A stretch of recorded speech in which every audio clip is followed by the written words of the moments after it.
సామెతల గ్రంథము 8వ అధ్యాయం.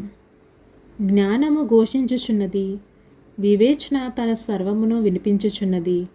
త్రోవ పక్కకు రాజవీధుల ముగ్గులోను నడి మార్గములోను అది నిలుచుచున్నది.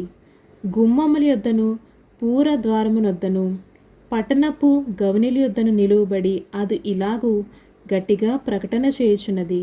మానవులారా, మీకే నేను ప్రకటించుచున్నాను, నరులకు మీకే నా కంఠస్వరము వినిపించుచున్నాను. జ్ఞానము లేని వారులారా, జ్ఞానము ఎట్టిదైనది తెలుసుకొనిడి.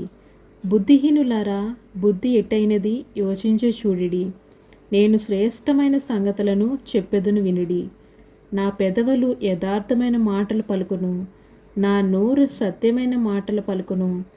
దుష్టత్వము నా పెదవులకు అసహ్యము. నా నోటి మాటలన్నీ నీతిగలవి. వాటిలో మూర్ఖత అయినను కుటిలతైనను లేదు. అవన్నీ వివేకి తేటగాను తెలిసిన వానందరికీ యథార్థగాను ఉన్నవి. వెండికి ఆశపడక నా ఉపదేశం అంగీకరించుడి. మేలిమి బంగారు నాశింపక తెలివినొందిడి. జ్ఞానము ముత్యముల కన్నా శ్రేష్టమైనది. విలువగల సొత్తులేవి దానితో సాటి కావు. ఆమేన్.